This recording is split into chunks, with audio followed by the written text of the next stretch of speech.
नमस्कार दोस्तों, मेरा नाम रोहित जोशी और बारामासा की इलेक्शन कवरेज की जो सीरीज चल रही है उसमें हम अगले प्रोग्राम के साथ हाजिर हैं।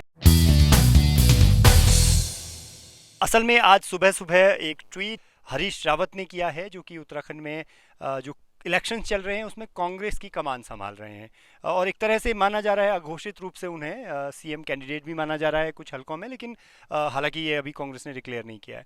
लेकिन जिस लीडरशिप के नीचे कांग्रेस इलेक्शन लड़ रही है उस लीडरशिप यानी हरीश रावत की कॉन्स्टिट्यूएंसी को लेकर काफ़ी कंट्रोवर्सी चल रही हैं, या मतलब वो क्लियर नहीं कर पा रही कांग्रेस की वो कहाँ से चुनाव लड़ेंगे। लेकिन इससे पहले रामनगर से उन्होंने दावेदारी पेश की थी और ये था कि 28 को यानी 28 तारीख को वो अपना नॉमिनेशन दाखिल करने वाले थे, लेकिन अचानक से एक नया अपडेट आया और पता चला कि हरीश रावत वहाँ से अब इलेक्शन नहीं लड़ेंगे और अब वो एक दूसरी सीट यानी लाल कुआं की सीट से इलेक्शन लड़ेंगे। और इसी संबंध में उन्होंने आज हरीश रावत ने अपने सोशल मीडिया हैंडल से इस बारे में लिखा भी है। उन्होंने रामनगर की जनता से क्षमा मांगी है। इससे पहले उन्होंने कहा था कि वो बड़ी अभिलाषा उनकी रामनगर से इलेक्शन लड़ने की है। तो उसके बाद ये माना जा रहा था कि एक दौर में हरीश रावत का राइट हैंड माने जाने वाले रणजीत रावत, उनके साथ उनके पिछले कुछ समय से रिश्ते अच्छे नहीं चल रहे हैं, तो उन्होंने भी निर्दलीय प्रत्याशी के तौर पर रामनगर से दावेदारी करने की पेशकश की थी। तो इस बात से थोड़ा समंजस था और क्लियर नहीं हो पा रहा था कि वहाँ से इलेक्शन लड़ेंगे हरीश रावत। तो फाइनली अब ये कांग्रेस पार्टी ने निर्णय लिया है कि हरीश रावत अब लाल कुआं सीट से इलेक्शन लड़ेंगे। तो अभी हमारे साथ जुड़े हुए हैं लाल कुआं से सीनियर जर्नलिस्ट बसंत पांडे। पांडे जी, आपसे मैं जानना चाहूँगा कि इस पूरी केमिस्ट्री के बीच जब हरीश रावत को लाल कुआं की सीट की तरफ जाना पड़ा है तो ये कहानी है क्या असल में? एक लाल कुआं के जर्नलिस्ट के बतौर आप ऐसे इसे कैसे देखते हैं? भाई साहब, अगर कांग्रेस की टिकट के लिए कहें तो यहाँ पूर्व विधायक हरिश्चंद्र दुर्गापाल और 2 बार विधायकी का चुनाव लड़े हरेन बोरा कांग्रेस के, ये दोनों प्रबल दावेदार थे यहाँ से। लेकिन बाद में एक संध्या डालाकोटी जी इस सीट से टिकट लेके आती हैं, तो उसका बड़ा गहरा विरोध जो है कांग्रेस पार्टी के कार्यकर्ताओं ने किया। और पीछे दिनों हरिश्चंद्र दुर्गापाल के समर्थकों ने उनके घर में एक पंचायत बुलाई, जिसके दौरान संध्या डालाकोटी जी उनके पास उनके आवास में जाकर उनसे आशीर्वाद लेने पहुंची। लेकिन उनके समर्थकों ने संध्या डालाकोटी को भरा बुला कहकर अंदर नहीं आने दिया और फिर वो बाद में चली जाती हैं। और उधर हरेन बोरा के समर्थकों ने भी कल चुनाव लड़ने के लिए उनके आवास पे जमा हुए कि आप चुनाव लड़ें। तो इस तरह से दोनों बड़े लीडर यहाँ पर माने जाने वाले कांग्रेस के, वो दोनों चुनाव मैदान में उतरने की मनसा बना चुके थे। और दूसरी तरफ जैसे ही कल रात की एक लिस्ट आती है उसमें रावत साहब चुनाव लड़ने के लिए यहाँ से आते हैं, तो अब इसमें ये देखा जा रहा है कि दोनों जो कद्दावर कांग्रेस के लीडर थे वो अब चुनाव मैदान में नहीं आएंगे और वो उनका रावत जी का साथ देंगे। इधर संध्या डालाकोटी ने भी एक अपने सहयोगों की टीम बुलाई है अपने आवास पर। उनके आवास में इस समय बातचीतें चल रही हैं। देखना ये है कि वो आगे क्या करेंगी। लेकिन रावत जी के यहाँ आने से यहाँ के लोग जो है काफ़ी खुश हैं, वो चाहते हैं, कांग्रेसी भी चाहते हैं। और यहाँ बिंदु खट्टा की जनता तो पहले से ही चाह रही थी कि हरीश रावत जी यहाँ से चुनाव लड़ें। अच्छा सर, आपने बताया तो एक तरफ से आपने बताया कि वहाँ पे 3 प्रत्याशी, एक तरह से जो 3 उम्मीदवार हो गए थे कांग्रेस में और जो तीनों के 3 लाल कुआं की पॉलिटिक्स के लिहाज से काफ़ी इंपॉर्टेंट लीडर हैं कांग्रेस के।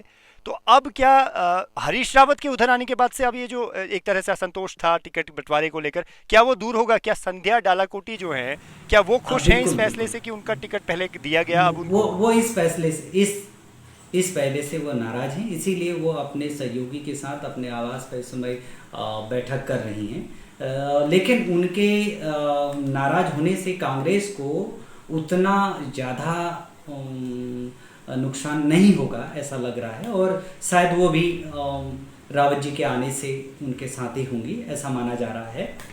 और इधर रावत जी के यहाँ आने से जो मुझे ये लगता है कि वहाँ रामनगर सीट से वो यहाँ पर आए हैं, तो यहाँ पर तो कांग्रेस जो टूट गई थी, अगर ये दोनों लड़ते हरीशचंद्र दुर्गापाल जी और हरेन बोरा जी चुनाव लड़ते तो कांग्रेस की स्थिति बहुत खराब हो हाँ चुकी बिल्कुल। थी। यहाँ तक कि कांग्रेस के पास जो है बूथ में जो उनके पास वो बैग लेकर जाने वाले होते हैं वो लोग भी शायद नहीं मिल पाते, ऐसी अच्छा, स्थिति हो जाती। एक तरह से कांग्रेस की कांग्रेस जो स्थिति बिल्कुल थी लाल कुआं में, आप बता बिल्कुल। रहे हैं कि कांग्रेस की जो स्थिति थी वो इतनी डावाडोल हो चुकी थी, तो उस तरह से अगर हरीश रावत का उधर जाना और वो एक तरह से उस सीट को कांग्रेस अपने लिए सिक्योर कर पाएगी इस तरह से। अच्छा, मैं एक चीज़ और पूछना चाहता हूँ, हरीश चंद्र दुर्गापाल जो हैं वो एक कदावर नेता रहे हैं एक दौर में कांग्रेस के। उनकी स्थिति लेकिन एक समय था कि कांग्रेस ने उनको भी टिकट नहीं दिया था और वो निर्दलीय निर्दलीय लड़े थे और फिर वो जीत कर भी आए थे। तो हरीश चंद्र दुर्गापाल को क्या हरीश रावत इस बार मनाने में कामयाब रहे हैं? क्योंकि एक इस तरह का भी गणित आ रहा है कि जो हम उत्तराखंड की पॉलिटिक्स में देखते हैं जिसे हम ख और ब यानी कि ठाकुर और ब्राह्मण जो एक समीकरण होता हाँ है, हाँ वो कैसे हाँ फंक्शन करेगा उस सीट में, हाँ। थोड़ा सा आप मुझे उसे भी एक्सप्लेन करेंगे? ठाकुर ब्राह्मण तो अब इस समय दोनों ठाकुर हो गए हैं। इधर से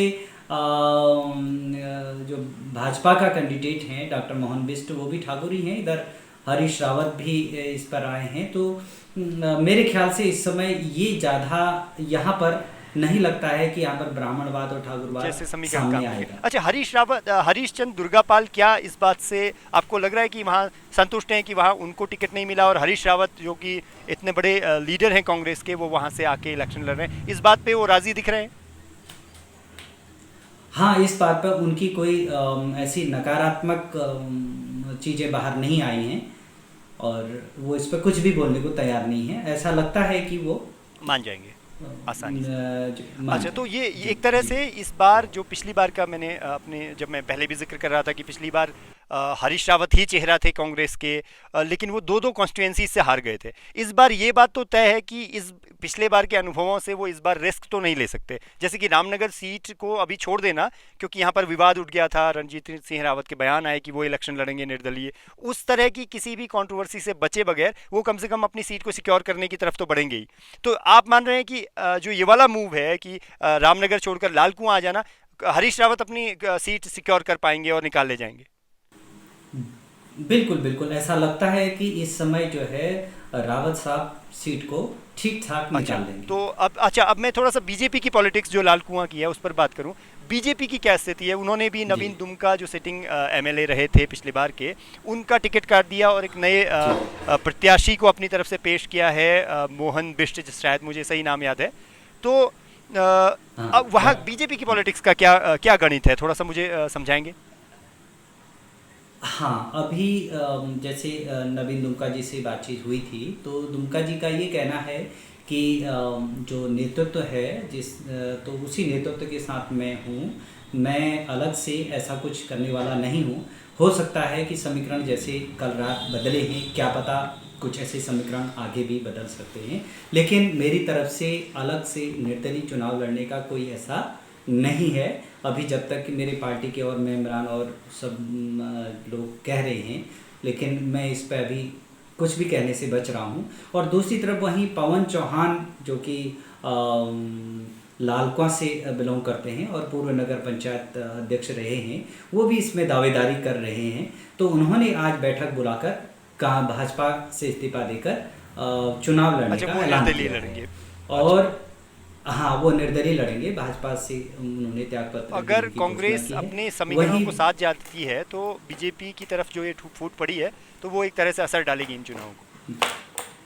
बिल्कुल बिल्कुल इस चुनाव में ये लगता है कि जबकि डॉक्टर मोहन बिष्ट जो है हर परिवार को यहाँ लालकुआं विधानसभा के अधिकतर परिवारों में उनके घर तक के संबंध उन्होंने स्थापित किए, सब लोगों के नाम तक वो जानते हैं, इतना उन्होंने क्षेत्र में काम अच्छा। किया है। लेकिन अब वो तो निर्दलीय लड़ रहे थे और अचानक उन्हें सदस्यता दिलाकर उन्हें सीट अच्छा, ये लड़ने क्योंकि के लिए दी गई है। हरीश रावत के इलेक्शन लड़ने से ये सीट वीआईपी हो गई है, और हरीश रावत जैसे कि हम बार बार कह रहे हैं कि कांग्रेस का एक तरह से सबसे ज़्यादा स्थापित चेहरा है, वही इलेक्शन को लीड कर रहे हैं, और एक तरह से कहीं अंडरटोन एक बात है भी कि अगर कांग्रेस आती है तो वो सीएम भी मतलब एक तरह से बनेंगे। अ, इतने बड़े लीडर बिल्कुल के बिल्कुल। खिलाफ अब बीजेपी के पास जो प्रत्याशी हैं, आपने बताया कि हालांकि उनका डोर टू डोर उन वो लोगों से कनेक्ट करते रहे हैं, लोगों के बीच में उनकी छवि अच्छी है, और वो उनका एक तरह से इसी वजह से उनको बीजेपी ने टिकट भी दिया है। तो क्या लेकिन बावजूद इसके क्या वो इस कद के लीडर हैं कि वो हरीश रावत से चुनाव में टक्कर ले पाएंगे, या मतलब उनको चुनौती देंगे? हाँ, अब बीजेपी का जो कैडर है वो तो उनके साथ है ही है। और उनके व्यक्तिगत अपने संबंध में जिला पंचायत में भी उन्होंने काफ़ी अच्छे मतों से जीत हासिल की थी। पूरे उत्तराखंड में सबसे ज़्यादा मत उन्हीं को पड़े थे, यहाँ से निर्दलीय थे, निर्दलीय उठे थे उन्होंने का भाजपा ने उनका टिकट काट दिया था, और दूसरा अब तो इसलिए वो निर्दलीय मैदान में उतरे, तो अच्छे मतों से वो जीते भी हैं। और अब हरीश रावत जी के आने से कुछ कहा नहीं जा सकता है, लेकिन वो रावत जी को टक्कर देने का पूरा प्रयास करेंगे। और जहाँ तक हम रावत साहब को देखते हैं तो यहाँ पर बिंदु खत्ता क्षेत्र जो है अधिकतर ये वन गांव मतलब वन भूमि पर स्थित है। और यहाँ का जो जनता है, जो विद्वान और वर्ग भी हैं, वो यही चाहते हैं कि अगर रावत जी यहाँ से चुनाव लड़ रहे हैं तो एक आने वाला समय बिंदुकट्टा के लिए एक सुनहरा होगा। हो सकता है कि राजस्व गांव या तमाम जो भी यहाँ पर सुविधाएं होंगी, इस कद से वो इस चुनाव को अब देख ये रहे हैं हम कि इसको रावत साहब कंक्लूड को। करते हैं सर, इस बहस को। बस मैं आखिरी सवाल आपसे पूछ रहा हूँ कि असल में बिंदु खत्ता और जो लाल कुआं का इलाका है, जो कि लाल कुआं कॉन्स्टिट्यूंसी को रचता है, इस कॉन्स्टिट्यूंसी के सबसे बड़े मुद्दे क्या है? अब ब्रीफली हमें, क्योंकि आप वहाँ पे लंबे समय से जर्नलिज्म कर रहे हैं तो आप उससे लगातार जूझते रहे, हाँ जी ब्रीफली जी मैं चाहूँगा कि आप इस पे हमें जी। बिंदु खत्ता और लाल कुआं इलाके के जो सबसे बड़े मुद्दे हैं, जो वहाँ की जनता के मुद्दे हैं, उनमें उन पे एक थोड़ी सी रोशनी डालते हुए चलें, तो फिर हम इस प्रोग्राम को यहाँ पर कंक्लूड करेंगे। जी, बिंदु खत्ता राजस्व गांव के लिए लंबे समय से वसासत से जो है तड़प रहा है। और लाल कुआं की बात करें तो लाल कुआं में यहाँ मालिकाना हक अभी तक यहाँ के लोगों को नहीं मिल पाया है। और बागजाला, बिंदु खत्ता के साथ साथ बागजाला, आमलखेड़ा, किशनपुर, सुल्तान नगरी जैसे इलाके हैं जो अभी वन भूमि पर ही हैं, उनको भी राजस्व गांव में तब्दील करने की एक बड़ी लोगों की मांग लंबे समय से रही है। और लाल कुआं में जो वहाँ पर गरीबों के लिए आवास योजना है वो अभी तक लंबित पड़ी है, और न ही वहाँ का मालिकाना हक अभी तक उनको मिल पाया है। ये बड़ी बड़ी समस्याएं जो हैं, ये 2-3 समस्याएं जो बहुत बड़ी हैं जिसके लिए यहाँ का आदमी तड़प रहा है। तो ये बड़ी समस्याएं, बाकी और तो समस्या ही हैं। अच्छा, एक तटबंध को लेके है, बिंदु खत्ता लगातार बरसातों में बह रहा है, तमाम कई घर चले जा रहे हैं, तो वो एक तटबंध ठीक से नहीं बन पा रहे हैं, ये भी एक बड़ी मुद्दा है। चलिए, आपने लाल कुआं कॉन्स्टिट्यूंसी के जो इश्यूज़ हैं उन पर भी नज़र डाली, और हमें विस्तार से बताया कि कैसे जो हरीश रावत का ये एक बहुत इंपॉर्टेंट पॉलिटिकल फिगर का ये बड़ा मूव कि वो लाल कुआं से अपनी दावेदारी पेश करेंगे, उसके इर्द गिर्द के सारे समीकरणों को आपने हमें समझाया। पांडे जी, आपसे हम फिर कभी बात करेंगे इन्हीं मसलों पर, और ये क्योंकि अब आपकी हॉट सीट है तो हमें आपकी और मदद की ज़रूरत रहेगी, आपके इनसाइट्स की ज़रूरत रहेगी। आपका बहुत बहुत शुक्रिया। तो दोस्तों, जी जी। बारामासा की इस स्पेशल रिपोर्टर स्टॉक में हमारी सीरीज चल रही है जिसमें हम जर्नलिस्ट से जो कि ग्राउंड पे काम करते हैं, हम बातचीत कर रहे हैं और कोशिश कर रहे हैं उनके ग्राउंड की चीज़ों को उनके ज़रिए समझने की। तो बहुत बहुत शुक्रिया इस वीडियो को देखने के लिए। फिर से गुजारिश है कि आप हमारे YouTube चैनल को सब्सक्राइब कर लेंगे, और हमारे जितने भी सोशल मीडिया प्लेटफॉर्म्स हैं आप उनमें जाकर हमें फॉलो करेंगे और लाइक करेंगे। अभी के लिए इतना ही। हम अगले प्रोग्राम्स में, और हमारा जो रिपोर्टिंग का सिलसिला है 2022 इलेक्शंस को के कवरेज का, वो आपके साथ जारी रहेगा, और हमारे प्रोग्राम्स को देखते रहिए। शुक्रिया।